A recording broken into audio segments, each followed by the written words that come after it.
que vous en savez plus sur la situation en Turquie? Mais écoutez, ce que je peux vous dire, c'est qu'on a le président turc Erdogan qui s'est exprimé en direct il y a juste quelques minutes sur une chaîne de télévision privée turque via un téléphone portable. Donc c'est un procédé qui effectivement qui illustre un petit peu l'urgence de la situation en Turquie. Et ce qu'affirme ce soir le président Erdogan, il invite en tout cas la population à descendre dans la rue, à descendre sur les places pour contester cette tentative de coup d'État qui est en train de se dérouler en ce moment en Turquie.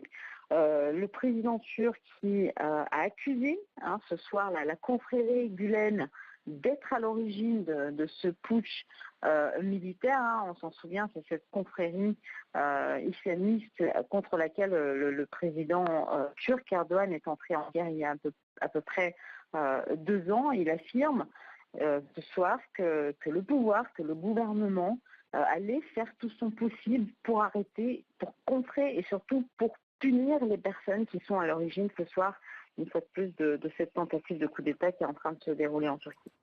Fatma, vous êtes à Istanbul. Des hélicoptères militaires et des chars ont investi les rues de la ville?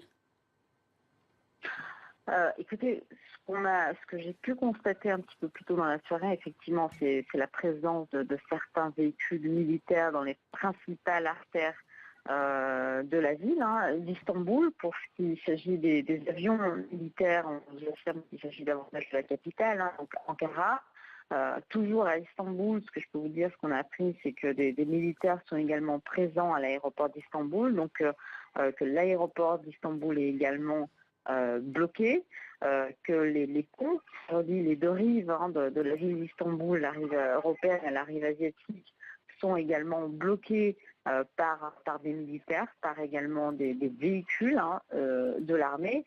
On a également constaté que la chaîne nationale turque, la chaîne de la TRT, a suspendu ses programmes, en tout cas qu'une speakerine a lu un message de l'armée, en tout cas des putschistes, où on affirme qu'un couvre-feu permanent a été déclaré jusqu'à nouvel ordre, en fait tout simplement la loi martiale en Turquie pour l'ensemble donc du pays. Donc une fois de plus, une situation qui est ce soir assez chaotique en Turquie.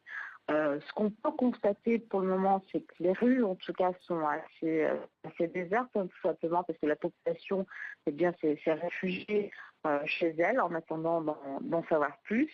On l'a dit, le président Erdogan a invité la population à descendre dans la rue.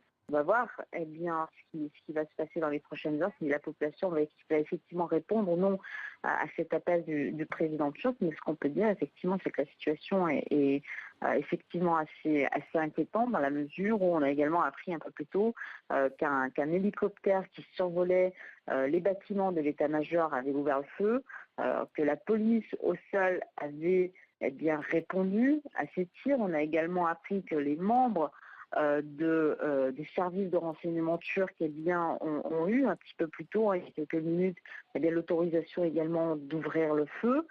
Donc je vous dirais que c'est une situation qui est effectivement extrêmement inquiétante ce soir en Turquie, dans la mesure où on a d'un côté les militaires, en tout cas un groupe de putschistes dont on ne connaît pas l'identité, on attend toujours de connaître l'identité de ces putschistes, qui tentent en tout cas de prendre le pouvoir ici en Turquie, donc de renverser le gouvernement, autant le dire. Et puis d'un autre côté, des éléments des forces de sécurité qui sont reliés au gouvernement, donc qui dépendent des ordres du gouvernement, notamment la police et également les services de renseignement, qui ont ce soir en tout cas l'ordre de répondre et de contrer cette tentative. Donc on a deux fronts en ce moment qui risquent de s'affronter. C'est une situation effectivement qui est une fois de plus très inquiétante.